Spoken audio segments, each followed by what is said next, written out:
हौसला नहीं, रुकना मुहाल कर दिया, रुकना मुहाल कर दिया। इश्क के इस सफर ने तो मुझको निढाल कर दिया। कैसे कह दूं कि मुझे छोड़ दिया है उसने, कैसे कह दूं कि मुझे छोड़ दिया है उसने। बात तो सच है मगर बात है रुस्वाई। टूटी है मेरी नींद मगर तुमको इससे क्या, तुमको इससे क्या। बजते रहे हवाओं से दर, तुमको इससे क्या, तुमको इससे क्या। रात को मान लिया दिल ने मुकद्दर, लेकिन रात को मान लिया दिल ने मुकद्दर, लेकिन रात के हाथ पे अब कोई दिया चाहता है। वाह। आमद पे तेरी इत्रो चरागो सुबह न हो, आमद पे तेरी इत्रो चरागो सुबह न हो, इतना भी बूदो बाश को सादा नहीं। वो कहीं भी गया लौटा तो मेरे पास आया, वो कहीं भी गया लौटा तो मेरे पास आया। बस यही बात है अच्छी मेरे हर जाए। वक्त से कोई शिकायत है ना अफलाक से है, वक्त से कोई शिकायत है ना अफलाक से है। यही क्या कम है कि निस्बत मुझे इस खाक से है। यही क्या कम है कि निस्बत मुझे इस खाक से है। प्यारे पाकिस्तान, मेरे पाकिस्तान, सुनहरे पाकिस्तान, अस्सलाम वालेकुम, अस्सलामु अलैकुम पाकिस्तान। गुड मॉर्निंग, सुबह बखैर। क्या हाल चाल हैं आपके। नया हफ्ता और ऐसा हफ्ता जो साल का आखिरी हफ्ता है, तो दुआ है हमारी पूरी टीम की कि आपका ये साल का आखिरी हफ्ता बहुत अच्छा गुजरे और आप खैरियत के साथ नए साल में दाखिल हों इंशाअल्लाह ताला। और इसके साथ ही आपने जो पैकेज देखा उस पर मैं ज़रूर बात करना चाहूँगी, क्योंकि कल 26 थी तो हमारा प्रोग्राम लाइव होता नहीं है, और इसीलिए कल हमारे उर्दू अदब के बहुत दो बड़े नाम मुनीर नियाज़ी साहब और परवीन शाकिर साहिबा, इनकी बरसी थी, डेथ एनिवर्सरी थी। तो हमने सोचा कि आज प्रोग्राम का आगाज़ उनकी थोड़ी सी बातें, उनकी यादें, उनका कलाम उससे करें। और इसके लिए मुझे ज़ाहिर है एक बहुत ऐसा पार्टनर चाहिए था जो उन पर बोल सके, ऐसे साथी चाहिए था जो उन पर बात कर सके। उर्दू अदब का एक और खूबसूरत नाम शाहिदा हसन साहिबा हमारे साथ हैं। अस्सलाम वालेकुम। वालेकुम सलाम, कैसी हैं? मैं बिल्कुल ठीक हूँ, आप कैसी हैं? बस अल्लाह का शुक्र है, ठीक ठाक। ये जो साल है इसका आखिरी हफ्ता और नई शुरुआत है ना।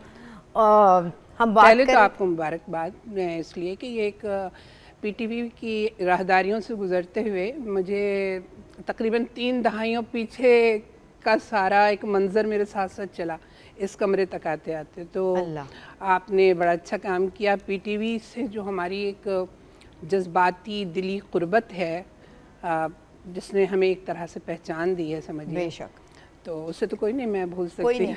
इसीलिए वो कहते हैं ना कि आप कहीं भी चले जाएं मगर दुनिया में अपने घर को नहीं भूल सकते। तो एक्चुअली लोगों के लिए पीटीवी वो हैसियत रखता है। बिल्कुल। और अभी तक मैं समझती हूँ कि देखिए, अगर आप किसी से भी पुराने लोगों से जो आज से 3 दहाइयाँ 2.5 दहाइयाँ पहले के हैं, आप नाम लेके देखिए, वो अपने सारे साथियों को याद करते हैं, इंक्लूडिंग माई सेल्फ, कि मैं भी इसी तरह याद करती हूँ। बेशक। तो आज जो याद करना आपने बिल्कुल ठीक कहा। इसी याद करने के सिलसिले में हमने सोचा कि आज की सुबह हम अपने प्रोग्राम का एक हिस्सा नाम करें परवीन शाकिर साहिबा के, मुनीर नियाज़ी साहब के। तो बल्कि अभी मैं जब स्टार्ट करी थी प्रोग्राम तो मुझे याद आया कि मुनीर नियाज़ी साहब का भी कोई कलाम कोई इस तरह से हमारे साथ होना चाहिए। तो वो जो हम शेर याद कर रहे थे उनका कि क्या था कि आवाज़ दे के देख लो, शायद वो मिल ही जाए, शायद वो मिल ही जाए, वरना ये भर का सफ़र रायगा तो है। वाह। तो ये जो फिर मुनीर नियाज़ी साहब की भी ये बात थी कि वो नई जनरेशन के साथ एक जुड़े हुए इंसान थे। वो उतने ही हैरत ज़दा थे जैसे परवीन शाकिर होंगी ज़िंदगी के बारे में, मुनीर नियाज़ी होंगे, या उस ज़माने में हम लोग तो खैर बहुत बात की नहीं, परवीन से तो खैर मैं मेरा ख्याल है 3 7 साल का, थे आप? 3 हाँ अच्छा। 3 साल का फ़र्क होगा आप तो पढ़ने बड़ी लिखने में। दोस्त रही हैं, आपकी बहुत अच्छी दोस्ती रही है परवीन साहिबा हम लोग से। असल में हमने बचपन के जो इब्तदाई दिन होते हैं ना, जिससे हमारी फॉर्मेशन हो रही होती है, जी। यानी हमारी शख्सियत की पूरी बन रही कीमिया तैयार हो रही होती है, जी। तो दैट वाज टुगेदर बिकॉज एक ही महल्ला था, एक ही घर में एक कंबाइंड फैमिली सिस्टम था। हाँ। सही है। फिर हमारे बुजुर्गों की दोस्तियाँ थीं, अच्छा। सब लोग उसी एक जॉइंट फैमिली सिस्टम में रहते थे। लेकिन एक दिलचस्प बात यह है कि वो बहुत मजहबी घराना हम लोगों का था ना, तो वहाँ पर हम लोगों के जहन में ये बात नहीं आती थी कि हम कभी अपनी ज़ात के इजहार के लिए हमें कोई आज़ादी मिल सकेगी। ठीक है। परवीन भी उसी सिस्टम में थी, लेकिन परवीन से मुझे एक खुशी ये मिली कि मुझसे पहले उन्होंने उस शेल को तोड़ा अच्छा। जिससे निकल के आप अपनी शख्सियत को शिनाख्त के सफ़र पर निकलते हैं आप। हाँ। तो ये इस वजह से हमारी बहुत बचपन में दोस्ती रही। और ऐसा था कि परवीन का घर था, उसमें मैं आपको बताऊं उनके बारे में। ज़रूर ज़रूर, बिल्कुल, मैं बिल्कुल यही पूछना चाह रही थी। और आप लोगों का बचपन का सफ़र आपने कहा, तो आप एक मोहल्ले में थे और सेम फैमिली वैल्यूज़ हाँ के हाँ, साथ। हमारी फैमिली रिलेशन सारे हैं एक साथ। यानी उनके जो मतलब मेरे जो मामू थे वो परवीन के चचा थे। ठीक ओ, है। अच्छा अच्छा अच्छा सही है। अच्छा। तो और फिर वो उनके वालिद और माजिद हुसैन सब साथ रहते थे। वो घर अभी भी है। हाँ। सही है, नाज़िमाबाद में। वो और नाज़िमाबाद कराची। नाज़िमाबाद रिजविया कॉलोनी में है वो घर। और उसमें अभी तक मेरे एक भाई को उन्होंने अडॉप्ट किया था, परवीन के जो फादर थे ना। अच्छा, और उन्होंने, है ना। अच्छा। तो मेरा भाई भी वहाँ अभी भी रहता है वो। ठीक है। अच्छा। परवीन सिर्फ 2 बहनें थी, नसरीन शाकिर और परवीन शाकिर ना। अच्छा अच्छा अच्छा। तो लेकिन जाहिर है कि परवीन के अंदर है ना ख्वाहिश थी माशाल्लाह एक CSS ऑफिसर बनना। नहीं, उनकी बहुत अच्छी बात ये थी कि परवीन के अंदर ये हौसला था कि वो उस पाबंद ज़िंदगी से बाहर निकलने के लिए जिस बुनियादी स्ट्रगल की ज़रूरत थी वो परवीन ने की। और मैं उस बात पर बहुत खुश होती हूँ। अगर वो ना करती तो मुझ में भी हिम्मत ना होती। हाँ, वो कहते हैं ना कि ख़ानदान की कोई एक लड़की इस तरह बढ़ती आगे तो बाकी सारी लड़कियों का सफ़र आसान हो जाता है। उस चीज़ से निकलना, उन सलाखों को तोड़ना बड़ी बात है। लेकिन वो क्या खूब कहा आपने कि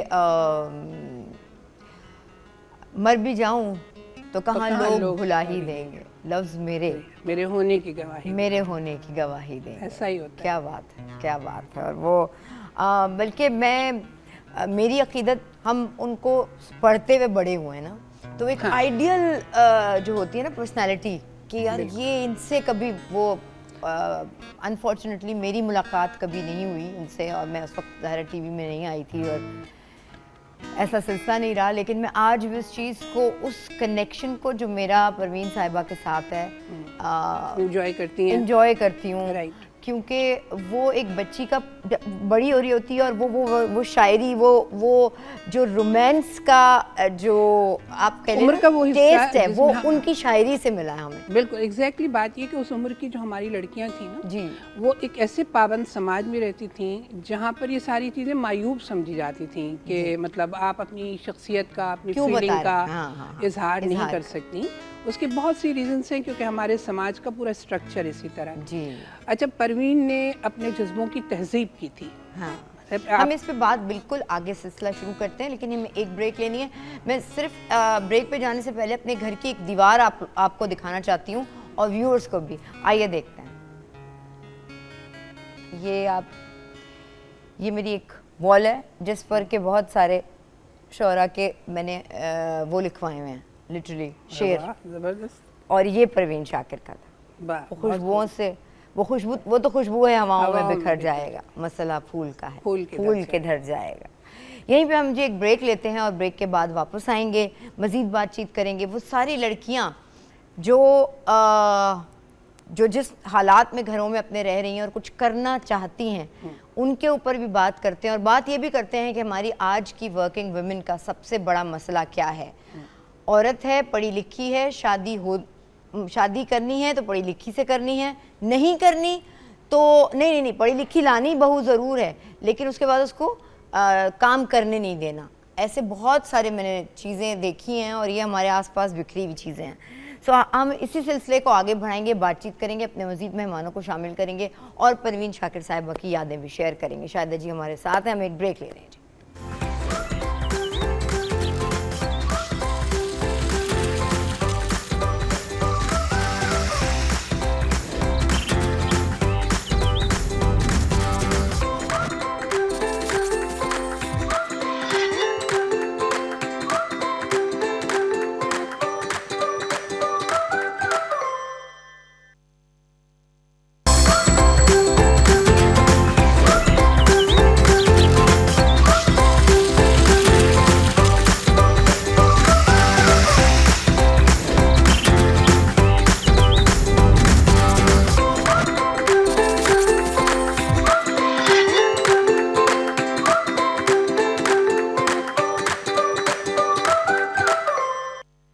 हमेशा देर कर देता हूँ मैं, जरूरी बात कहनी हो, कोई वादा निभाना हो, उसे आवाज देनी हो, उसे वापस बुलाना हो, हमेशा देर कर देता हूँ मैं। मदद करनी हो उसकी, यार की ढारस बंधाना हो, क्या अच्छी वाह। बहुत देरी न रस्तों पर किसी से मिलने जाना हो, हमेशा देर कर देता हूं मैं। बदलते मौसमों की सैर में दिल को लगाना हो, किसी को याद रखना हो, किसी को भूल जाना हो, हमेशा देर कर देता हूं मैं। किसी को मौत से पहले किसी गम से बचाना हो, हकीकत और थी कुछ, उसको जाके ये बताना हो, हमेशा देर कर देता हूं। क्या किसी को मौत से पहले किसी गम से बचाना हो, कितनी बड़ी बात। हकीकत और थी कुछ, उसको जाके जाकर ये ये बताना बताना। हो, हमेशा देर कर देता हूँ मैं। तो देर करनी नहीं चाहिए ज़िंदगी में। उसके बाद बड़ा मलाल रह जाता है, अफसोस रह जाता है। और हम चाहते हैं कि हम भी अपनी आदतें, अपनी चीज़ें, अपने अप्रोच ज़िंदगी की तरफ ठीक कर लें। तो इसलिए मलाल मैं चाहती हूँ और आप भी यही, आई एम श्योर हमारी ज़िंदगी की अप्रोच यही होनी चाहिए कि अफसोस ना रहे ज़िंदगी में।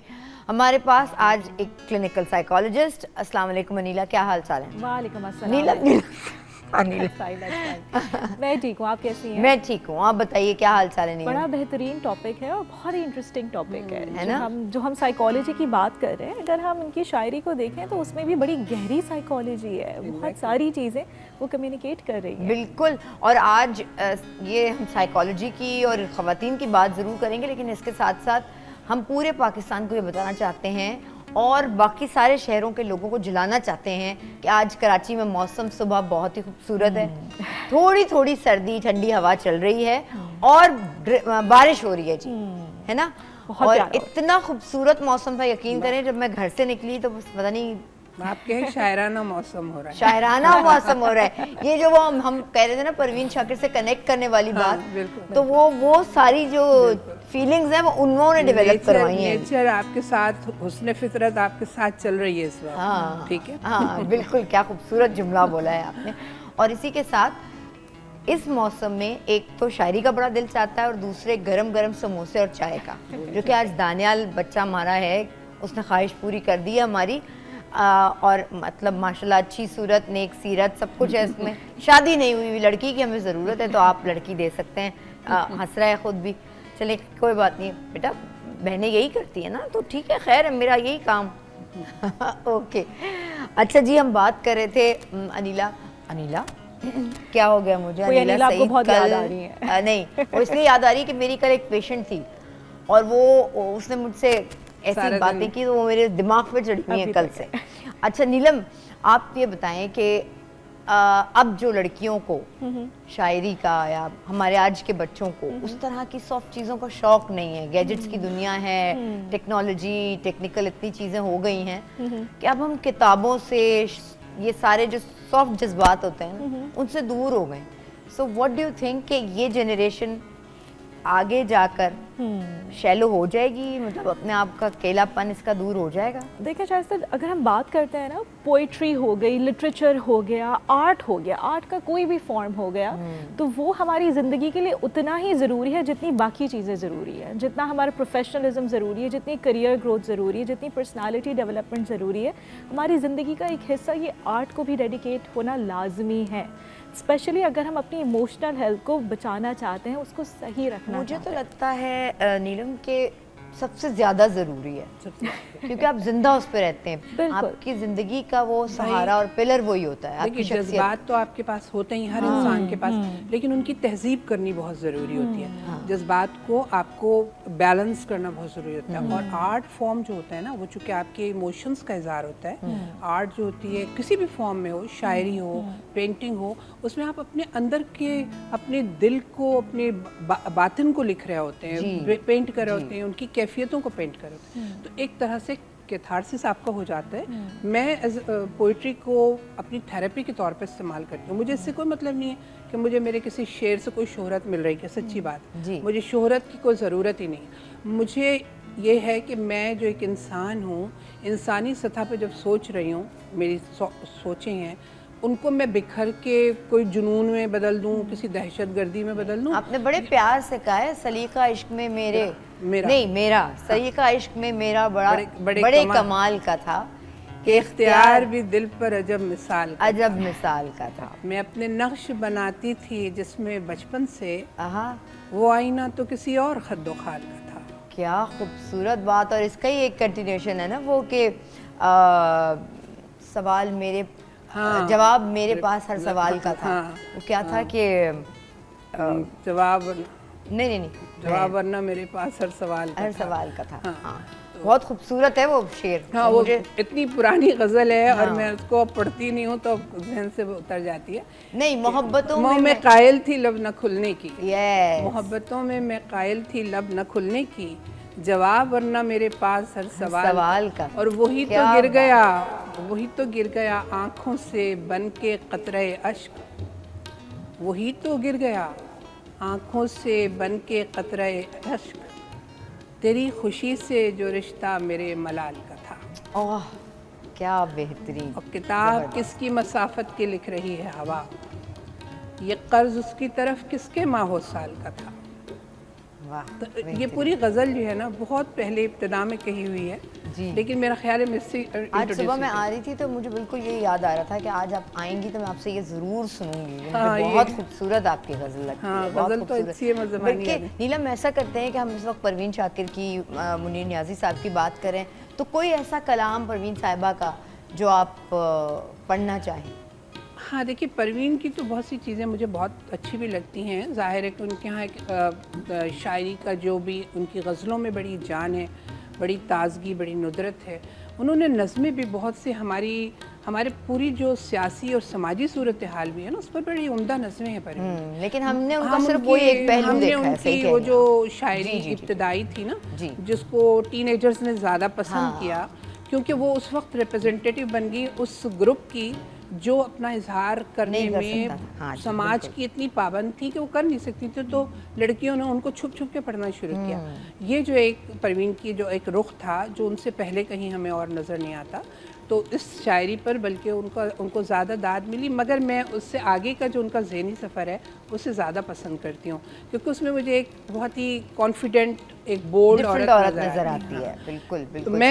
मैं जो ज़बानी तो कुछ अब याद ही नहीं रहता मेरा अपना ही एज का। मैं तो भी आज सुबह ड्राइव कर रही थी जब, तो यहाँ पीटीवी आने के लिए, तो मुझे याद आ रहा था कि इतना खूबसूरत मौसम है और परवीन साहिबा ने कहा था कि कुछ तो हवा भी सर्द थी, कुछ था तेरा ख्याल भी, दिल को खुशी के साथ साथ होता रहा मलाल भी। मेरी तलब था एक शख्स वो जो नहीं मिला, तो फिर हाथ दुआ से यूं गिरा, भूल गया सवाल भी। देखिए ये एक और के अंदर शार में आपको सुनाती हूँ कि मुमकिन फैसलों में एक फैसला हिजर का भी था, मुमकिन फैसलों में एक हिजर का फैसला भी था, हमने तो एक बात की उसने कमाल कर दिया।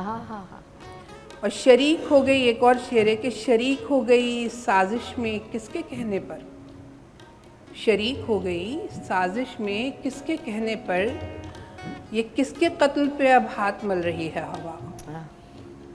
तो उन्होंने बात, बहुत सी कैफियतों को बहुत, लिखा है। हाँ। अच्छा, मैं आपको एक उनकी तन्हाई जो एक तख्लीकी तन्हाई होती है, देखिए ये बहुत बड़ी तन्हाई होती है तख्लीकी तन्हाई। आपको मालूम है, आप अगर क्रिएटिव हैं तो आपका दिल चाहेगा कि आप अपनी क्रिएटिविटी का तस्करा किसी क्रिएटिव इंसान से डिस्कस करें, मतलब एक आम आदमी वो बात नहीं समझ नहीं पाएगा। तो परवीन के हाँ वो भी तन्हाई हमें बहुत मिलती है। एक छोटी सी नज़म सुना के उनकी मैं बस करूँगी अपनी बात। ये नज़म उन्होंने किसी ऐसे तन्हाई के लम्हे में कही है कि हल्कों में समात में उगाए हैं अब कांटे, हल्कों में समात में उगाए हैं अब कांटे, आवाज़ का एक कतरा लेकिन नहीं मिल पाता, शबनम तेरे लहजे की किस बन में उतरती है, नम तेरी हंसी का अब किस तन को भिगोता है, मैं प्यास से हूँ बेकल और तेरे तकल्लुम का एक घूंट नहीं मिलता, मैं प्यास से हूँ बेकल और तेरे तकल्लुम का एक घूंट नहीं मिलता, इस कहते सदा में दिल अब के न खिले शायद, जान लेके टले शायद। तो ये तन्हाई जो होती है ना इंसान की तख्लीकी लेकिन इसको आदमी, बड़ा पॉजिटिव भी लेना चाहिए ना। हाँ। जितनी ख़वातीन इस वक्त हमें देख रही हैं, हर एक की ज़िंदगी में कुछ ना कुछ कमी होती है, लेकिन अगर उस कमी को हम लेकर बैठ जाएंगे तो ज़िंदगी को गुजारना बहुत मुश्किल होता है। सो वो कमी जो है उसको अपनी स्ट्रेंथ कैसे आपने बनाना है, ये आपने देखना है, ये आपने सीखना है। और यही हम कोशिश करते हैं कि मॉर्निंग एट होम में आपको यही इनकरेजमेंट, जी, पॉजिटिव चीज़ देते रहें। तो हम बात आज करेंगे, बिल्कुल आगे जो सिलसिला चलेगा, आप जैसी ख़वातीन, जो ख़वातीन बाहर निकली हैं, जिन्होंने बाउंड्रीज स्ट्रेच की हैं और वो हर मैदान में कामयाब रही हैं। वो अक्सर जुमले हमें सुनने को मिलते हैं, अरे भाई तुम तो दफ्तर में रहती हो, तुम्हें घर का क्या पता होगा। अच्छा, सारे वक्त तो दफ्तर में थी, तुम्हें क्या सीना पे रोना आएगा। मतलब इस तरह के अल्फाज, इस तरह काम क्या करेगी बहू आकर, घर वर को नहीं देखेगी, वो तो ऑफिस वाली लड़की है। तो अक्सर जब और शादी करनी है, पढ़ी लिखी लड़की से करनी है, और वो पढ़ी लिखी लड़की कहीं काम भी करती हो, लेकिन उसके बाद एक्सपेक्टेशंस ये होती हैं कि आप उसको घर में बिठा लेंगे। ये चाहे लड़का खुद देखे अपने लिए वाइफ, उसकी भी यही होती है कि जी मेरी फैमिली को घर में पूरी जो है ना वो ख्याल रखना चाहिए, घर में पूरे फोकस होना चाहिए। और इसी तरह से जो ससुराल वाले अपनी बहू देख रहे होते हैं जब, तो वो भी अपने बहू बच्चों के लिए ऐसे ही देखते हैं कि पढ़ी लिखी होनी चाहिए, लेकिन उस पढ़ी लिखी सोच को बांध के रखना सिर्फ एक डब्बे में, दायरे में, ये बहुत मुश्किल है। लेकिन इसी पे हम एक ब्रेक ले रहे हैं। ब्रेक के बाद वापस आएंगे। हमारी जितनी बहनें, जितनी माएँ, जितनी ख़वातीन, जितनी मेरी दोस्तें देख रही हैं, वो ब्रेक के बाद अपने ख्याल इस पर शेयर कर सकेंगी हमारे साथ।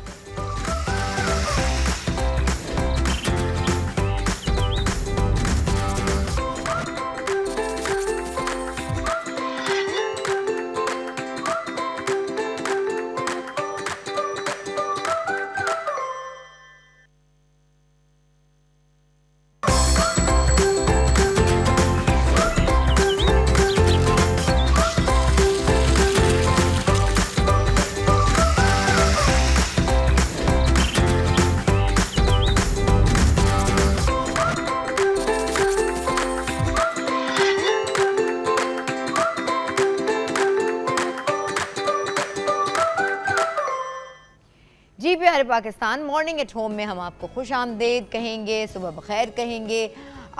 साल का आखिरी हफ्ता है और दुआ है, जैसे हमारी टीम की मैंने पहले भी कहा था, कि आपका ये हफ्ता बहुत अच्छा गुजरे और बहुत खैर खैरियत के साथ आप और आपकी फैमिली नए साल में दाखिल हो। हमारे इस सेगमेंट में हमें 2 और नए मेहमानों ज्वाइन किया है। शाजिया रहमान जो कि एक मैच मेकर हैं, पिछले 13 साल से प्रैक्टिस कर रही हैं और माशाल्लाह शादियाँ करा रही हैं। और अनम एक हमारे साथ हमारी एक ऐसी बहन मौजूद हैं जो जीती जागती मिसाल हैं। हमारी बाकी जैसे 2 गेस्ट थे, उन्होंने, हम बाउंड्रीज स्ट्रेच करने की बात कर रहे थे, एक ख़ास किस्म की जो ज़िंदगी है उससे निकल के, यानी मैं ये भी कर सकती हूँ और मैं ये भी कर सकती हूँ, कि मिसाल अनम है हमारे पास। अनम, जब आपकी शादी हुई थी, मैं चाहती हूँ आप लोगों को बताएं, बहनों को बताएं, ख़ास तौर पर लड़कियों को, कि जब शादी हुई, मंगनी हुई, आपने पढ़ाई छोड़ दी? जी, अस्सलाम वालेकुम। ये प्रेशर आ गया था कि बस अब शादी करनी है? एक्चुअली मंगनी हुई मेरी, तो उस वक्त आई थॉट कि वेट कर लेंगे वो, उसके बाद मैं शादी करूँगी, लेकिन वो विद इन 3 मंथ्स ये हो गया कि शादी करनी है, शादी करनी है, शादी करनी है। तो ऑब्वियसली जब 3 मंथ्स में इतनी ज़्यादा बातें हो गई थी, तो मुझे पता था कि 5 इयर्स का तो वेट करना बिल्कुल ही इम्पॉसिबल है। और आपका मेडिकल में एडमिशन हुआ? बिल्कुल, मैं मेडिकल यूनिवर्सिटी में थी, तो उसके बाद मैंने वो उसको स्टडीज़ मैंने क्विट की, फिर मेरी शादी हुई, और शादी हो के मैं जॉइंट फैमिली में गई थी। लड़की सीट ज़ाया कर दी? अच्छा, फिर उसके बाद जैसे कि तमाम जो हाउसवाइफ अपनी लाइफ स्पेंड करती हैं वैसे ही मैंने किया। फिर एक माशाल्लाह से अल्लाह ताला ने एक बेटी दी मुझे। उसके बाद कहीं ना कहीं मुझे ये रिग्रेट होने लगा कि यार मैंने तो कुछ किया ही नहीं अपनी लाइफ में, क्योंकि मेरे कज़न्स हैं और जो मेरी जिस फैमिली से मैं बिलोंग करती हूँ मोस्टली वहाँ सब डॉक्टर्स हैं या बैंकर्स हैं, तो मुझे भी कुछ करना था। उस मोमेंट पे मैंने डिसाइड किया कि चलो मैं पढ़ूंगी, दोबारा पढ़ने की कोशिश की, बट वो भी एक नहीं हो पाया क्योंकि बेटी का साथ था और फिर चीज़ों को मैनेज करना तो नहीं हो पाया। फिर मैंने अपना ये बिज़नेस स्टार्ट किया। I am running a clothing business, और ये जब मैंने स्टार्ट किया तो इसमें कितनी मुखालफतें बर्दाश्त की? इसमें सबसे पहले तो मैं ये बताना चाहूँगी कि जब भी हम औरतें शादी के बाद कोई भी स्टेप अपने लिए लेना चाहते हैं ना, तो पता नहीं क्यों हमें डिस्करेज किया जाता है। पहले तो हमारी चीज़ों को ना एक हंसी में टाल दिया जाता है कि अरे नहीं अभी तो स्टार्ट किया है, अभी तो ये सोच गई है, छोड़ देगी। मतलब ऐसा क्यों? शादी को इतना मुश्किल टास्क बना दिया जाता है ना कि ठीक है, शादी देखिए, ये करना, हमारे ऊपर बच्चे है, पालना, तो बस अब तो तुम सिर्फ यही की हो, ताला लगा लो अब बाकी हर हाँ। चीज पर, फ्रैंकली। क्योंकि अब देखिए, अगर एक चीज़ डिसाइड की है, व्हाट मेक्स मी हैप्पी, अगर मैं वो करना चाह रही हूँ तो इट डजंट मीन कि मैं उसके लिए जो मेरी प्रायोरिटी है अपनी शादी उसको सफाई करूँगी, नहीं करूँगी। ऑब्वियसली मैं उसको मैनेज करूँगी, बट इतना ज़्यादा वो कर देते हैं कि सबसे पहले जब कोई आपका family member, not even in laws, मतलब आपके अपने सगे बहन भाई या कोई भी, सभी लोग करते हैं, शायद ये कहना कि करने दे अभी 2-3 महीने जो है ना, अभी 2-3 महीने करेगी, उसके बाद देखेगा छोड़ देगी। हाँ अम्मी, मतलब भाइयों ने भी ऐसा कहा, तो मैंने कहा ठीक है, ओके लेट मी ट्राई, क्या जाता है ट्राई करने पे। ट्राई किया, करके दिखाया। अच्छा, जब थोड़ा सा बिजनेस अच्छा हो गया तो फिर टाइम मैनेज करना मेन इशू। अच्छा, मुझे देखिए हमारे यहाँ ये है कि वो खातून जो खातून खाना जो घर में रहती हैं, वो माएँ, वो ज़्यादा बेहतर तरबियत कर पाती हैं अपने बच्चों की, ये ख्याल किया जाता है हमारे यहाँ, जबकि ऐसा बिल्कुल नहीं है। जो टाइम मैनेजमेंट है वो औरत जो बाहर भी काम करी है और घर में भी काम करी है, उनसे ज़्यादा कोई मुझे पता नहीं क्यों ऐसा लगता है कि जो लोग हाउसवाइफ है ना, वो बहुत लकी हैं कि वो माशाल्लाह से एक वो लाइफ स्पेंड कर रही हैं जो अल्लाह ताला ने कुदरत। देखिए, नेचर के खिलाफ जाके आप कोई भी काम करेंगे ना, वो डिफिकल्टी होता है। अल्लाह ताला ने औरत को बनाया ही ऐसा है कि वो घर में गए, घरदारी कर, एक मिसाल है, ठीक है, ऐसी बात नहीं है, मैं आई डोंट डिनाई के नहीं, मैं ठीक है, एक डॉक्टर भी हूं, मैं बॉडी मैकेनिक्स पे भी बात कर सकती हूँ। बनाया आदमी जो है ना, अल्लाह ताला ने हमारे लिए मर्द को ऐसा बनाया कि वो कमा के हमें वो चीज़ें प्रोवाइड करें, ठीक है। तो जब आदमी वो उससे हट के घर बैठ जाता है तो वो उसका भी एक मेंटल स्टेट सही नहीं रहता। और जब हम औरतें भी अपनी नेचर के खिलाफ जाके बाहर जाके अर्न करती तो हमारे लिए भी वो डिफ़िकल्ट होता है। बट लेकिन लोग इतने जजमेंटल हो गए कि उनकी ये थॉट है कि अगर हम कमा गए, हम कुछ कर गए, तो हम अपने बच्चे नहीं देखते होंगे। क्यों? आपने भी जिस तरह आप माए हैं, हम भी माए हैं यार, वी आर द सेम।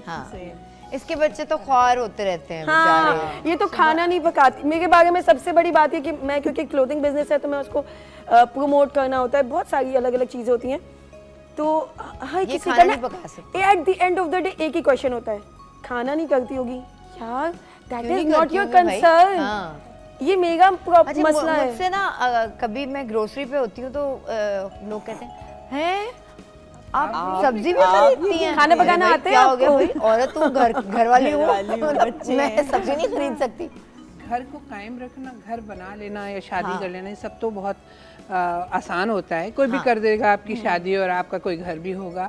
लेकिन अब उन सब चीज़ों के दरमियान बैलेंस करना जो है ना, वो आपका चैलेंज होता है। और ज़हीन औरत जो है ना, जानती है कि उसको कैसे बैलेंस करना होता है। लेकिन इसमें डिस्करेज करने वाले आपके अपने घर वाले भी होते हैं, अपने ससुराल वाले भी होते हैं। मैं घर वालों की अगर बात करूं तो जब मेरा बेटा पैदा हुआ और मेरी एक यूनिवर्सिटी से, जॉन हॉपकिंस मेरा बड़ा ख्वाब था कि जी मैं वहाँ जाके पढूं, तो मेरी लेटर आ गया और मुझे तो 2 साल के लिए जाना था और ऑब्वियसली वो फिर एक कॉम्प्रोमाइज़ होता है कि बच्चों को मैं छोड़ के जाती। मेरी अम्मा ने कहा सवाल ही नहीं होता, मतलब कैसे, ये सवाल ही नहीं होता, तुम ये कर लोगी, शादी ख़राब हो जाए, वो बस जो भी अम्मा ये तो मैंने भी फेस किया है। हाँ। क्योंकि मेरी जब मैंने ये बिज़नेस स्टार्ट नहीं किया था तो मैं बड़ा शौक में थी कि मुझे जॉब करनी है, मुझे अपने कज़न्स की तरह बैंकर बनना है। तो मैंने इंटरव्यू दिया, अल्हम्दुलिल्लाह मुझे लेटर आ गया, अपॉइंटमेंट लेटर, और मैं बड़ी खुशी के साथ अपनी अम्मी के पास पहुंची और मेरी अम्मी का मुंह बिल्कुल उतार गया ना, जैसे उनको बहुत बड़ा सदमा लग गया और उससे ज़्यादा बुरा उनके साथ ज़िंदगी में कभी हुआ ही नहीं हो। तो उन्होंने फ़ौरन से मुझे कुछ नहीं कहा, उन्होंने मुझे कहा कि मेरे हस्बैंड का नाम इमरान है, तो उन्होंने कहा इमरान को बुलाओ, बात करिए। तो जैसे ही मेरे हस्बैंड आए ना तो मेरी अम्मी को पता था कि मैं थोड़ी टॉकेटिव हूँ, तो मैं शायद जिद करूँ, मैं मेरे हस्बैंड को अलग ले गई रूम में, उनके साथ ही डायरेक्टली, मतलब उनकी ना बातें चल गई थी और मेरी माँ के अलावा भी ऐसी माएँ पाई जाती हैं। हाँ, और उनको ये बोला गया, मेरी अम्मी ने मेरे हस्बैंड को बोला, जो बात मेरे हस्बैंड के माइंड में थी भी नहीं, कि बेटा तुम्हारी बहनें जॉब नहीं करती ना, अनम भी नहीं करेगी, अनम की नंदे जॉब नहीं करती तो अनम भी नहीं करेगी। मतलब अगर मेरी नंदे नहीं करती तो वो अपने घर रुकी है ना, और उनके हस्बैंड ने उनको अलाउ किया ही नहीं, क्या ये मेरा मसला भी नहीं है।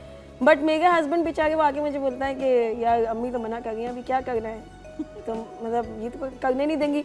फिर पापा सऊदिया में होता है, उनकी कॉल आ गई, बेटा अच्छा बड़े प्यार से ना समझाना कि बेटा जॉब सही नहीं है, तुम समझो अगर इमरान की बहन जॉब करती तो हम भी, हाँ घर खराब हो जाएगा, खराब हो जाएगा, क्या करना है जॉब करके, घर में बच्चे पालो।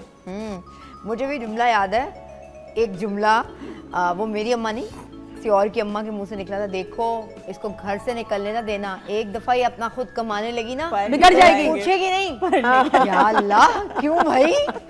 लेकिन ये देखिए, आप देखेंगे कि उससे अगली जनरेशन अब की जो है वो बहुत रियलिस्टिक है। हाँ। उनको ऐसी माएँ बहुत पसंद आती हैं जिन्होंने उनको उनकी सलाहियतों को आगे बढ़ाने में किसी हवाले से डबल मेहनत की होगी, घर भी चलाया होगा, प्यार भी किया होगा। एक होती है औरत के अंदर इमोशनल इंटेलिजेंस, उसे पता होता है कि उसको अपने किस रिश्ते को कैसे संभालना है, और ये एक बहुत बड़ा फन होता है जो कुदरत ने सिर्फ औरत को दिया है। सही। मर्द के अंदर नहीं, वो वन साइडेड सोचता है एक तरफ, उसके थोड़ी देर बाद वो निढाल हो जाता है। मतलब वो बाहर की टेंशन लेके आएगा, क्योंकि एक इस्तेसाली माशरे में जिसमें हम रहते हैं वो बहुत सी टेंशन लेके आता है, तो वो बस उस पर फोकस ज़्यादा होता है। लेकिन औरत को पता होता है कि किस वक्त मेरा कौन सा बच्चा उदास है, उसका क्या मसला है, उसकी मेरे अगर आपने बच्चों को सपोर्ट नहीं किया जो कि आपकी अगली नस्ल है, ठीक है, तो समझिए कि आप नाकाम है। अदरवाइज अगर आपने अपने बच्चों को आगे बढ़ा दिया है, ठीक है, तो आप समझ गए आप जीत गई अपनी जंग, आपको किसी से बात ही नहीं करनी। सही कह रही आप है ना। आप हमारी इन बहस में, इस बात में, बहस तो नहीं है, ये बात हो रही है जो कि आई एम श्योर आपकी गाइडेंस के लिए भी हैं। आप हमें कॉल कर सकते हैं, इंस्टा पे हमें कोई कमेंट करना चाहते हैं तो मॉर्निंग एट होम और आई एम शाइस्ता लोधी के इंस्टा पे कमेंट कर सकते हैं। अपनी कोई स्टोरी सुनाना चाहते हैं तो प्लीज़ कॉल कीजिए या हमें इंस्टा पे पोस्ट कीजिए। अब नीलम, बीइंग अ साइकोलॉजिस्ट, आप मुझे बताएं कि क्या वाकई ये बात सही है कि जो माँ 24 घंटे घर पर रहती है, जो बहू 24 घंटे घर पर रहती है, वो बच्चे, घर, ससुराल वाले ज़्यादा अच्छे रख सकती है?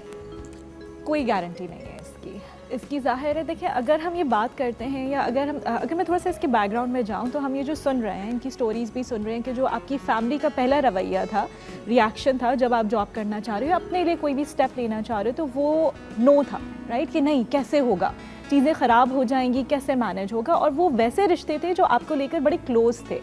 तो ऐसा होता क्यों है शाइस्ता कि जब भी हम किसी चेंज की बात करते हैं, कोई भी चीज़ पहली दफ़ा हो रही होती है, कोई भी चीज़ नई हो रही होती है, तो इंसान जहनी तौर पे पहले नो रिएक्शन आता है उसका, क्योंकि चेंज हम उतनी आसानी से एक्सेप्ट नहीं कर सकते।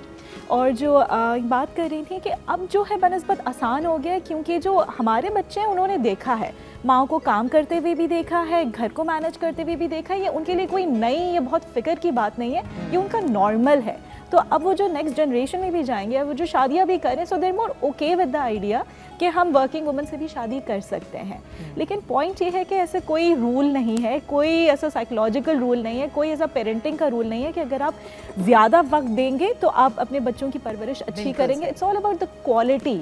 अगर आप पूरा दिन घर पे बैठी हुई हैं, बच्चे आपके खेल रहे हैं, लड़ रहे हैं, आप टीवी पे लगे हुए हैं, ठीक है, 10 घंटे टीवी पे लगे हुए हैं, फ़ोन पे लगे हुए, सुन ही नहीं रहे उसकी, तो उस प्रेजेंस का कोई फ़ायदा नहीं है ना, अगर आप मॉनिटर नहीं करें, प्रेजेंट। एक कॉल साथ में लेते हैं जी। अस्सलाम वालेकुम।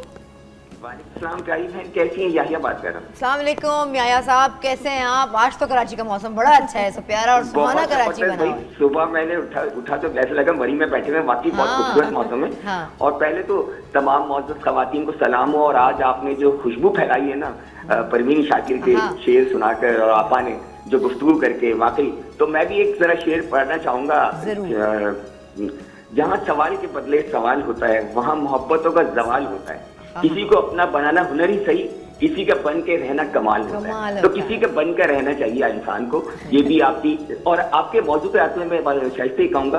देखिए बात ये कि मैं जो सोचता हूँ ना कि अगर आप चाहते हैं किसी पढ़ी लिखी लड़की को लाना, चाहे वो शौहर हो, चाहे उसकी माँ हो, चाहे उसके घर वाले हो, तो अपने दिल को जरा कुशादा रखें, क्योंकि जो सोच है ना वो पढ़ने के बाद ही शऊर आता है। जब शऊर आता है तो शऊर सवाल भी करता है, और सवाल सुनने की और सवाल के जवाब देने की हमारे अंदर अहलियत होनी चाहिए। और जो आपने कहा ना, मैं बिल्कुल इस बात राजी हूँ, मैं बहुत सपोर्ट करता हूँ। लड़कियां जो प्रोफेशनल डिग्रियां हासिल करती हैं उनको खुदारा काम करने के लिए, ये कौम का, ये सिर्फ पर्सनल ज़िया नहीं होता, कौम का पैसा, कौम का टाइम, ये सारा कुछ ज़िया होता है। तो एक तो ये कि जो लोग, जो माएँ हैं, जो सासें हैं, वो ये रियलाइज करें कि जो बेटी आप लेके आ रहे पढ़ी लिखी, अगर उसने प्रोफेशनल डिग्री ली है तो उसको काम करने से उसका हक है। लेकिन मेरा सवाल आपसे शाइस्ता और आप सब लोगों से ये है कि देखिए आज तो हमारे मुल्क के अंदर बेनजीर जैसी खातून पैदा हुई जो 2 दफा वज़ीर आज़म बनी, पायलट्स पैदा हुई, बहुत सारे लोग आगे बढ़ते जा रही हैं, लड़कियां, औरतें। लेकिन मेरा सवाल ये कि अगर आप क्या समझती हैं जो लड़कियां प्रोफेशनली आगे बढ़ चुकी हैं वो अपनी घर की जिम्मेदारियां कैसे पूरी करती हैं, और क्या उनको जो अगर आपके माँ ने, आपके भाई ने, आपके शौहर ने आपको इजाजत दी है काम करने की, तो उनका क्या राइट, उनका क्या जिम्मेदारी बनती है? ये मेरा सवाल है। Thank you so much. चलिए, बहुत बहुत शुक्रिया। शाज़िया जी, आप इतनी देर से खामोश बैठी हैं, 13 साल का तजर्बा है आपका, आप इस पर बिल्कुल ज़रूर जवाब दें। मैच मेकिंग का 13 साल का आपका तजर्बा। देखिए, सबसे बड़ी बात तो यह है कि मैच मेकर्स को भी इस प्रोफेशन में आने के लिए अपने घर वालों की मुखालफत सहनी पड़ती है। ऐसा नहीं है कि मैच मेकर सब कहते हैं मतलब एक शौक किया आ गए इस तरह से। मैं जब इस प्रोफेशन में 13 साल पहले आई थी, बतूल होती थी ना, रिश्ते करा देती थी, तो वो हर घर में जाती थी, जॉब शुरू कर तो शुरू में मैंने जितनी मुखालफत सही जो हुई, मतलब वो होता था मेरे घर वाले किसी को बताते भी नहीं थे। वो बोलते थे अगर किसी से बात हो फ़ोन पे या मिलने जुलने वालों से तो बता दे हाउस वाइफ है। क्यों, इसमें शर्म की क्या बात है, तो इसमें फ़ख्र की क्या बात है? तो मुझे क्या मतलब है, इसमें कौन सी ऐसी बात है? तो मुझे होता था कि जब तक पढ़े लिखे लोग इस प्रोफेशन में नहीं आएंगे तब तक तो ये टैबू कनेक्ट रहेगा कि ऐसे लोग होते हैं, जो भी मिसकॉन्सेप्शंस थे, चीज़ें थी। तो बहुत दफ़ा फिर ऐसा हुआ कि मेरे अपने भाई के जानने वाले या कोई भी जब आते थे उनको टाइम लेना पड़ता था मिलने के लिए, और वो बाद में भाई को बोलते थे प्लीज़ उसको बोलो हमारा काम जल्दी कर दे। तो फिर वो एक प्राउड आता था ना कि यार एक ऐसी चीज़ जो इसके हाथ में, तो चीज़ें बहुत मेहनत करके आपको चेंज करनी पड़ती है इस चीज़ को रियलाइज़ करवाने में कि कोई भी प्रोफेशन बुरा नहीं होता। लेकिन याया साहब को सवाल ये था, और मेरा ख्याल है बड़ा सही सवाल था, कि जो ख़वातीन जिनको ये इजाज़त क्या, जिनको ये ज़ाहिर है लग्जरी होती है, वो बाहर स्पेस मिल जाती है कि वो बाहर जाके काम कर सकती हैं, तो उनका भी कुछ थोड़ा सा हक बनता है कि वो कुछ चीज़ों को समझें।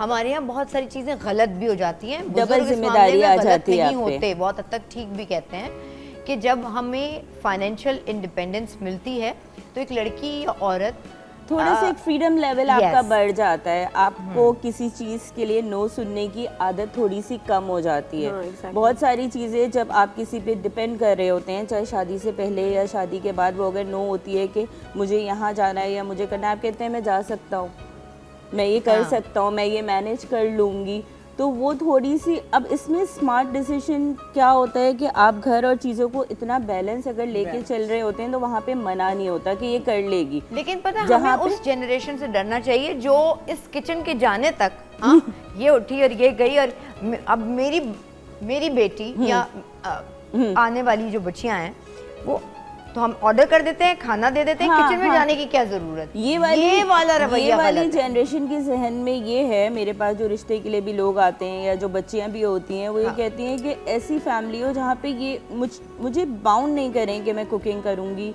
या मेरी जिम्मेदारी होगी, मैं अपनी खुशी से। चीज़ें चेंज हो चुकी हैं, और हम बीइंग पेरेंट भी हमने अपने बच्चों को कहीं ना कहीं ये नहीं समझाया होता है कि हमने क्योंकि बहुत बर्दाश्त कर लिया था, हमारी माँ ने भी, तो ये गलत बात है। जितनी भी औरत के पास फ्रीडम आ जाए, जो भी चीज़ आ जाए, end of the day kitchen में जाना कोई बुरी बात नहीं है।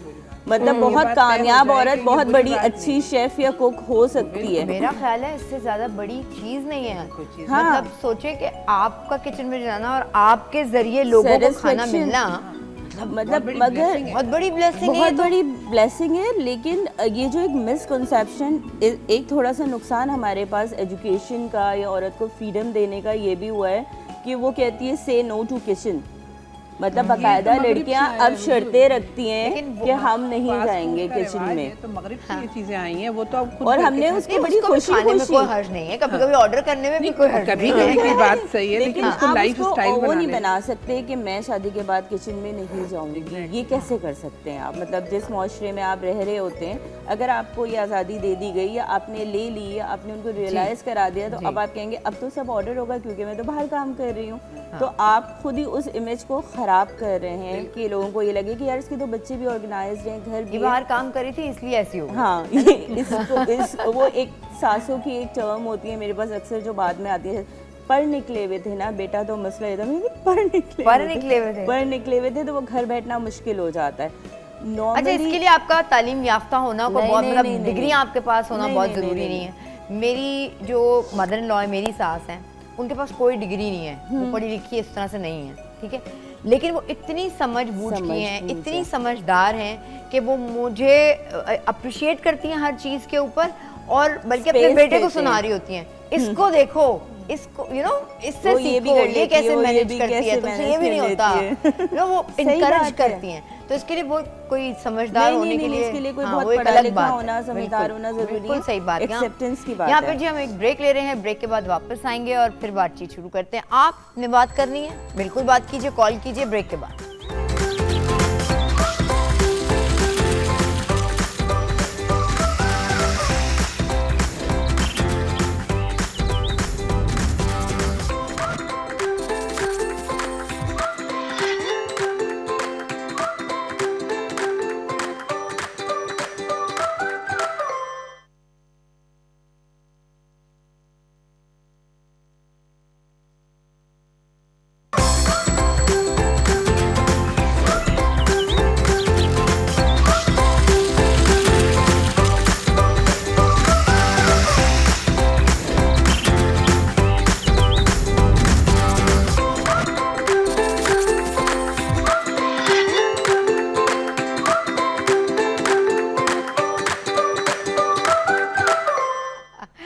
जी प्यारे पाकिस्तान, हम वापस आए और वापस देखें ज़रा आप ये शॉट बनाएं गर्मा गर्म पकौड़ों का।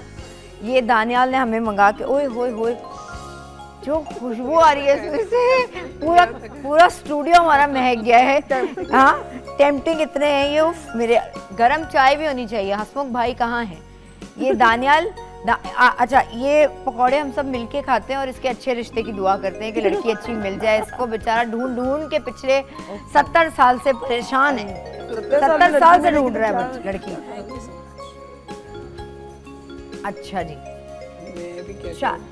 कुछ आप कोशिश करें ना हमारे लड़के के अभी लिए। यही सोच रही थी कि ये क्यों इतने अरसे से ढूंढ रहे हैं, अभी तक कामयाब क्यों नहीं है। मैं बात करती हूँ शो के बाद फौरन। हाँ।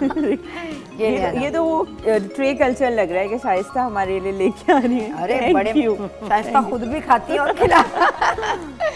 ओके जी, हसमुख भाई गरम चाय। हाँ जी, बल्कि मैं अब कैमरा में, अब ये नहीं हो रही ना यार, कैमरा में बाद में बाद में। हाँ, प्रोग्राम के बाद। ओके जी जी जी, सही है। मेरे टॉक बैक में कहा जा रहा है अच्छी लड़कियां होती हैं जो काम करती हैं, पकौड़े देती हैं। मैंने कहा शाइस्ता सर्व कर रही है, ऑनर है। अच्छा जी, हम बात कर रहे हैं अपनी उस औरत की जो बहादुर भी है, बाहर काम भी करना चाहती है, लेकिन साथ साथ उन रिश्तों की भी कि जो शादियां चल नहीं पाती सिर्फ इस वजह से कि और बच्ची बाहर काम करती है या नहीं भी काम करती, पढ़ी लिखी है, लेकिन उसके बाद भी घर में बिठा के रखेंगे। मेरे एक आ जाए हसमुख भाई, आ जाए शाहज़द जी आपकी चाय।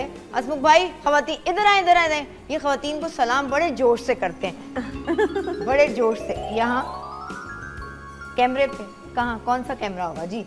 वो खवातीन देख रही हैं सारी।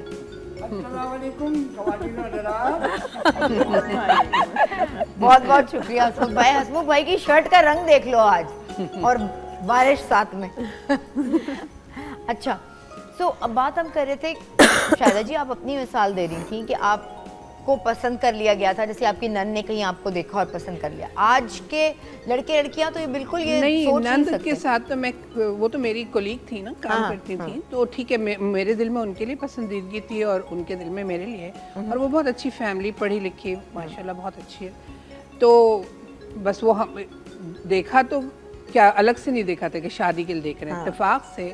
लेकिन उनके भाई ने मुझे नहीं देखा था और ना मैंने उनके भाई को देखा था। लड़की शादी के बाद शायरी नहीं करेगी। हम कैसे कहेंगे हमारी भाभी शायरा है, शायरा है, किसको याद करती है, कौन महबूब है, क्या चक्कर है, ये भी तो हो सकता है। हाँ, हो सकता था, लेकिन उन्होंने मुझे देखा हुआ था कि मैं कैसी हूँ, और मैं भी उनके दिल में होता हो कभी, मुझे तो नहीं, लेकिन ये बात है बताया नहीं ये है वाकई छोड़ना। लेकिन मैंने अपने हस्बैंड की खातिर शुरू में शायरी को स्टॉप किया था। अच्छा, लेकिन उन्होंने फिर मुझसे पूछा, उन्होंने मुझसे कहा कि भाई मुझे तो कोई इतराज़ नहीं है, पढ़े लिखे आदमी, उनको पता है कि भाई अच्छा वो चाहे खुद शायरी ना भी करें, लेकिन शेर फैमिली बड़ी लिटरेरी और पढ़े लिखे हैं, उनमें उनकी घरेलू खवातीन भी शायरी करती हैं। लेकिन ये बड़ी अच्छी बात है, ये हाँ, बहुत अच्छी बात है। बड़ी लेकिन आप वैसे अगर हम आम घरानों की बात करें, वहाँ एक सोच ऐसी कि अच्छा लड़की शायरा है, हाँ। किसकी याद में शायरी तो हमेशा याद में होती याद है। याद ना, गम रोग लग जाता है आपको तो। लेकिन वो हमारे हमें स्टोरीज भी ऐसे, अमृता प्रीतम साहिबा जो हैं,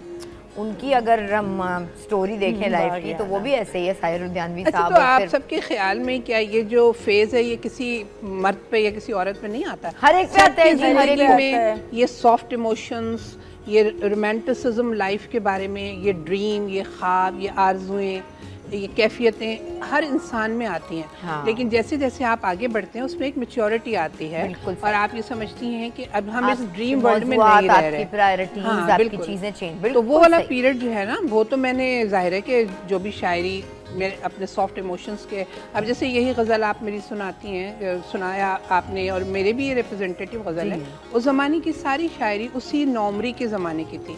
वही जो और लड़की ख्वाब देखती है, सोचती है, लेकिन उसके बाद की शायरी में है ना, ये लड़कियों का दिमाग खराब शायरी से पढ़ के और नहीं हो जाता? क्यों खराब होता है? खराब भाई, तो होने से फिर वैसा होता नहीं है, पुप्पी का बेटा मिल जाता है। अरे भाई देखिए, बात ही होती है, ये बात होती है कि भाई, हाँ, पुप्पी का बेटा बहुत अच्छा होता है। होता है, अच्छा भी हो सकता है। अभी लाइव ये होता है। मैं तो इसको बहुत बड़ा गिफ्ट खुदा का समझती हूँ। अगर आप आर्टिस्ट हैं और आपका दिल इतना नर्म है, उसकी धुलाई हो रही हो तो सब दिल की बड़ा आपका दिल पाकीज़ा हो रहा होता है, खूबसूरत हो रहा होता है। आप देखिए ना, जो भी मोहब्बत करने वाले लोग होते हैं, उनके अंदर कितनी चमक डालता है अल्लाह। सही बात। और अभी भी हमें किस चीज़ की ज़रूरत है? पूरी इंसानियत के लिए सिर्फ मोहब्बत की ज़रूरत है। मोहब्बत, एम्पैथी, बिल्कुल सही हाँ, है। अगर एम्पैथी नहीं है तो आप इंसान ही नहीं है। बिल्कुल। तो जी, मोहब्बत इंसान एक कॉल साथ साथ लेते हैं जी। अस्सलाम वालेकुम। वालेकुम सलाम। प्यारे जेहलम से मेरी प्यारी सुंदर का कॉल है। अस्सलाम वालेकुम, क्या हाल चाल? जी मैं ठीक हूँ, और आपने इतना अच्छा शो चल रहा है, सुबह से मेरा मूड अच्छा कर दिया आप लोगों ने। हैं? चलो जबरदस्त। तुम क्या बोलोगी, क्या बात करोगी? एक गजल सुनाना चाहती हूँ अपनी लिखी हुई। हाँ, अपनी लिखी हुई? जी जी। शायद हसन साहब यहाँ मौजूद है, तस्वीर फौरन हो जाएगी यहाँ से, और पढ़ेंगे भी तुम्हें, अगर कोई सही काफिया बहर अदीफ कोई इधर से उधर हुआ तो। हाँ जी, सुनाओ सुनाओ। दिल पे उतरा है आसमानी है, जाने जा इश्क जावेदानी है। मुझसे पत्थर को मोम कर देगी, तेरे जज्बों में जो रवानी है। और मैं तुझे जान क्यों कहूँ आखिर, जान तो चीज आनी जानी है। मुझसे कहता है एक हसी लहजा, मुझसे कहता है एक हसी लहजा, जान तू मेरी जिंदगानी है।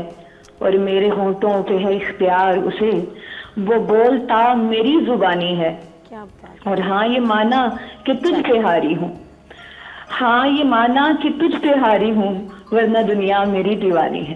क्या बात है, बहुत जबरदस्त। वाह वाह भाई, वाह वाह, वेरी अच्छी। अच्छा, आपने नंबर दिया? 10 में से कितने नंबर दिए आपने? अब इसमें थोड़ा सा कुछ कहीं पर वजन की और बहर की थोड़ी सी मिस्टेक है, मगर मैं समझती हूँ कि आपको अपना इज़हार करना चाहिए। देखिए, ये एक प्यारी बात कर रही थी ना, क्योंकि अब जैसे आप मोहब्बत का एक तजुर्बा शुरू करते हैं, तो फिर आपके अंदर इतनी नरमी आ जाती है। आप कोई शय तो नहीं है ना, कोई ऑब्जेक्ट तो नहीं है ना, आपका दिल के अंदर एक धड़कन है ना, तो आप चीज़ों से कनेक्ट होना शुरू होते हैं, इंसानों से।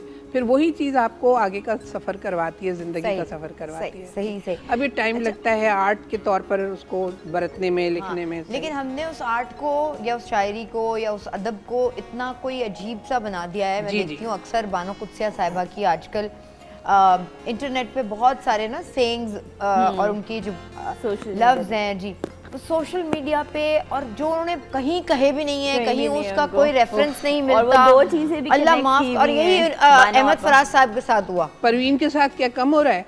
आप सोचिए, परवीन की ऐसी चीजें नेट पे आती हैं। अशफाक साहब और बानो कुद्सिया साहिबा के साथ ये चीज रही, ये अहमद फराज साहब के साथ रही, पता नहीं कौन कौन से शेर उन्होंने फराज को कह दी कि फराज नहीं भाई, ये अल्लामा इकबाल के साथ भी हो रहा है। कोई वो शेर अल्लामा इकबाल का नहीं है, वो उनके नाम से।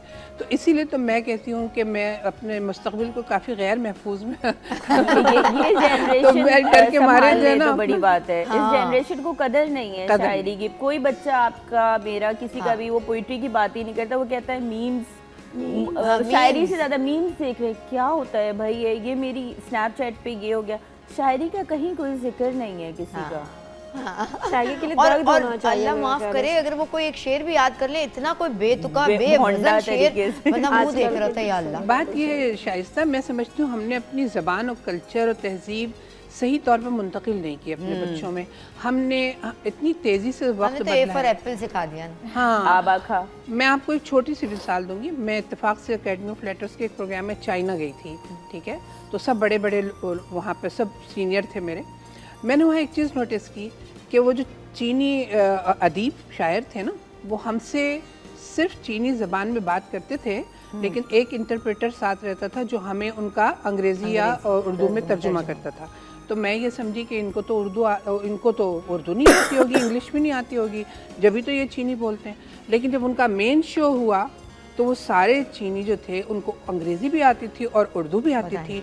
और मैं इतना शर्मिंदा हो रही थी क्योंकि कुछ लोग ऐसे थे जो कि उनके ऊपर कमेंट कर रहे थे उर्दू ज़बान में। तो मैंने कहा ये तो सुन रहे होंगे, समझ रहे होंगे, और समझे सिर्फ देखिए बात ये थी, मैंने पकड़े गए ना नहीं, और मैंने इस वक्त ख्याल किया कि ये अपनी ज़बान का कितना एहतराम करते हैं और अपनी जो उनकी सकाफत है। तो अब आज देखिए कि उस चाइना ने वो कहाँ है और हम कहाँ हैं। तो हमें चाहिए कि हम अपने कल्चर, अपनी चीज़ों को उन्हीं को अपनाएं और उन्हीं में फख्र महसूस करें। बेशक छोड़े नहीं। अच्छा, हमारा टॉपिक इधर से उधर जरा निकल गया है। तो वो अपनी चीज़ें तो ये भी हैं कि खातून को रिस्पेक्ट देना, वो चाहे घर की बेटी हो, बहू हो या आपकी बेगम हो, तो उस खातून को रिस्पेक्ट देना और उसका एक शख्सियत होने के उस पर जो उसका शख्सी हक है कि वो अपनी मर्जी का काम करना चाहती है, तो उसके ऊपर बंदिशें या चीज़ें ना लगाना, है ना, मतलब पाबंदियाँ ना लगाना। ये मुझे ये आप मुझे बताएं शाजिया, और मेरे ख्याल नीलम आपके पास भी ऐसे केसेस बहुत आते होंगे, आप क्लिनिकल साइकोलॉजिस्ट हैं, कि जी हमारी जो वो है बेगम जो है वो मुझसे ज़्यादा आगे बढ़ गई है, या उसके ग्रेड्स बहुत अच्छे हैं, या इस तरह से लोग बात करते हैं और कॉम्प्लेक्स का शिकार हो जाते हैं। इसी तरह पता है आपको, सासें भी कॉम्प्लेक्स का शिकार होती हैं। अगर उनकी बहू अच्छे रंग की आ जाएगी, अच्छे जो भी मतलब खाना भी अच्छा बना लेगी, कपड़े पहन के अच्छी लग जाएगी, सजने संवरने का सलीका होगा, तब भी उनको बुरा लगता है। देखिए शाइस्ता, होता यह है कि इंसान की फितरत में है कि उसकी तारीफ़ हो। हर किसी को अच्छा लगता है कि मुझे इम्पोर्टेंस मिले और मेरी तारीफ़ हो। जब घर में कोई नया शख्स आता है, स्पेशली जब कोई लेडी जो है शादी करके किसी और के घर में जाती है, तो घर के डायनामिक्स बड़े चेंज हो जाते हैं। वो जो माँ जो हर वक्त जिसकी ज़रूरत होती थी, अब उसकी ज़रूरत उतनी नहीं रहती, क्योंकि बेटा जो है वो वाइफ की तरफ ज़्यादा उनका रुझान हो जाता है। या अगर दावत में खाने बड़े अच्छे बनाती थी सास जो थी, अब वो बहू बनाती है, तो तारीफ़ जो खानदान वाले हैं वो, अरे वाह तुम्हारी तो बहू बड़ी अच्छी है, बहुत अच्छा, तुमसे भी अच्छा बनाती है। अब ये हमारा माशरा ऐसा है ना, तो वो चाहते हुए ना चाहते हुए कॉम्प्लेक्स में ढलती जाती हैं और कहीं ना कहीं उसकी ग्रोथ में रुकावट का बायस बन जाती हैं। हालांकि उनको सबसे बड़ा सपोर्ट सिस्टम होना चाहिए, क्योंकि वो शख्स जो है वो ज़ाहिर आपसे बड़ा जूनियर है, अभी तो उसकी ज़िंदगी शुरू हुई है, उसके एक्सपीरियंसेस, उसके मसाइल शुरू हुए, तो वहाँ उसको सपोर्ट देने के बजाय मुखालफत कर देते हैं। बहुत प्यारी आपने बात की, सपोर्ट देने के बजाय मुखालफत करते हैं। शादी हम जज करना, कंपेयर करना शुरू कर देते हैं, अपने बच्चों को दूसरे बच्चों के साथ, अपनी बहुओं को दूसरी की बहू, हर इंडिविजुअल इवन वाइफ्स को कंपेयर करना शुरू कर देते हैं। अगर आपके हस्बैंड जो है दोनों बड़े बहुओं में आप करते हैं कंपैरिजन, जेठानी देवरानी में आपका होता है। अच्छा शायद इसमें दोनों तरफ से होता है कि अगर आपकी वाइफ जो है वो कम पढ़ी लिखी भी है, ठीक है, तो आपको ये कॉम्प्लेक्स होता है कि अरे मेरे दोस्तों की वाइफ जो है वो तो बड़ी पढ़ी लिखी हैं, वो तो यू नो बाहर जाना, एग्जैक्टली डिनर्स पे जाना, चीज़ें करना। और अगर ज़्यादा पढ़ी लिखी होती हैं तो भी ये कॉम्प्लेक्स होता है कि तुम तो सब कुछ कर लेती हो, और तुम तो बाहर ही होती हो, तुम घरेलू होती नहीं हो। तुम्हें मैंने इतनी आज़ादी दी हुई है, तुम्हें मैंने हर चीज़ अलाउ किया हुआ है, तुम्हें क्या मसला है? Whatever I am doing, whatever मतलब जो भी औरतें कर गई हैं, लेकिन उसके बावजूद भी हस्बैंड का ये कहना कि मैंने तुम्हें अलाउ किया हुआ है, मैंने तुम्हें आज़ादी दी, मैंने तुम्हें आज़ादी दी जो मैं है ना कि मैं अगर ये नहीं करने देता, ये बहुत मुश्किल अच्छा, ये एग्री करते हैं हम लोग कि नो डाउट कि हम जो भी हैं अपने हस्बैंड की वजह से यहाँ ऑब्वियसली उनके इजाजत के बिना हम कुछ नहीं कर सकते, लेकिन हमें सुनने में भी बड़ी तकलीफ होती है ये बात। हाँ, क्योंकि आपको ये होता है कि जो आपने बनना था, जो आपने करना था, उसकी सारी तकलीफ, लेकिन ये सपोर्ट भी बहुत जरूरी है। खवातीन आगे नहीं जा सकती। यहाँ पे हम ब्रेक लेते हैं, बेल बज गई है बच्चों के स्कूल की तरह, जल्दी से ब्रेक ले लो भाई, ब्रेक के बाद वापस आए।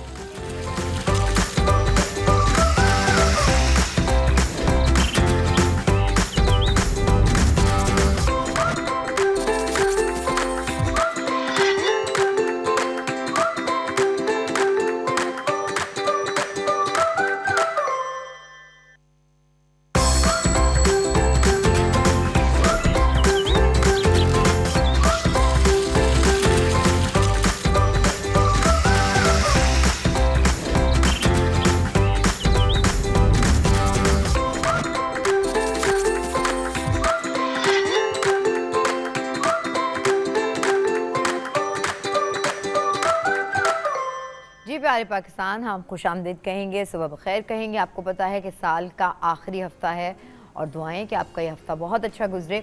हमारे साथ हमारे मेहमान और टॉपिक, पता नहीं टॉपिक यहाँ से वहाँ से यहाँ चला जा रहा है आज, लेकिन आप तो माशाल्लाह एक 13 साल से एक ऐसा काम कर रही हैं, मैच मेकर हैं, शादियाँ करा रही हैं ऑल दो, लेकिन क्या और आप चूँकि साइकोलॉजिस्ट हैं, आप लोगों के पास ऐसे केसेस आते हैं कि शादियाँ इसलिए ख़राब हुई कि वो लड़की बाहर काम करती थी, घर की जिम्मेदारियाँ पूरी नहीं करती थी?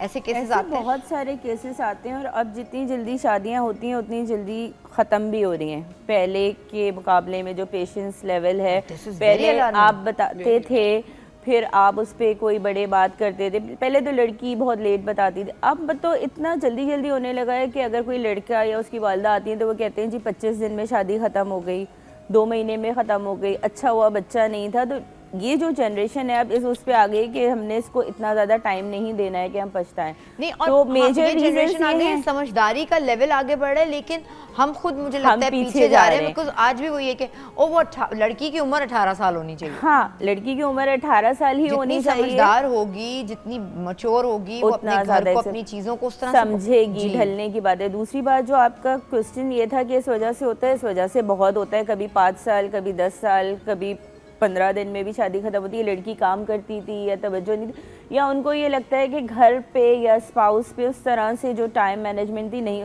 अब वो इसको शायद रीजन बनाते हैं या होता है, लेकिन ये तो हम यहाँ सिर्फ औरतों के हक की बात करने के लिए नहीं बैठे। जब आपके पास फाइनेंशियल, जब आप अपना यही मैं बात कर रही हूँ, रीजन बनाते हैं या होता है, ये हमें नहीं पता। ये सही भी हो सकता है। सोचें आपकी, वो आप बताएं, आप साइकोलॉजिस्ट हैं, क्या चेंज होती हैं? फिर आप दूसरे की किसी बात को समझने के उस तरह से लेने मतलब तैयार नहीं होते आप, क्योंकि आप कहते हैं मैं तो खुद कर सकती हूँ। आप ऑर्डर्स नहीं लेते ना, फिर आप सबमिसिव फॉर्म में नहीं होते। जी जी बिल्कुल। देखिए बिल्कुल ये प्रॉब्लम्स आते हैं। मैरिज काउंसलिंग के लिए भी काफ़ी केसेस ऐसे आ रहे होते हैं जो कि डिवोर्स की तरफ जाना चाह रहे होते हैं, लेकिन वो कहते हैं शायद अगर कोई सुलह हो जाए या कहीं हम बीच में अंडरस्टैंडिंग डेवलप हो जाए तो वो करना चाह रहे होते हैं। जो देखें, अगर आपकी शादी इस वजह से बची हुई है क्योंकि आप अपने हस्बैंड पे फाइनेंशियली डिपेंडेंट है, तो ये वैसे ही अलार्म की निशानी है कि आपकी शादी की जो क्वालिटी है वो कैसी है। कि अगर आप जो है इक्वल पार्टनर्स नहीं हैं, आप अपने राय शेयर नहीं कर सकते, अपने इख्तलाफात डिस्कस नहीं कर सकते, जस्ट बिकॉज आपको ये डर है कि वो आपको खिलाते हैं या आपको शेल्टर दिया हुआ है, एग्जैक्टली, तो ये वैसे ही हेल्दी नहीं है। इस मैरिज पे वैसे ही काफ़ी हमें काम करने की ज़रूरत है। तो दोनों तरफ से ये चीज़ होती है, एक्सट्रीम ओपिनियंस होते हैं। और देखिए अगर अगेन पेरेंटिंग पे मैं थोड़ा सा जाऊंगी क्योंकि सारी चीज़ें शुरू वहीं से होती हैं। अब जिस तरीके से हम अपने बच्चों को या बच्चियों को रेस कर रहे हैं, बिल्कुल कि देखो तुम्हें डरने की ज़रूरत नहीं है, तुम्हें कुछ बर्दाश्त करने की, बिल्कुल इट्स एब्सोल्युटली करेक्ट कि इनजस्टिस जो है, नाइंसाफ़ी जो है या रिस्पेक्ट में कमी किसी को भी बर्दाश्त करने की ज़रूरत नहीं है।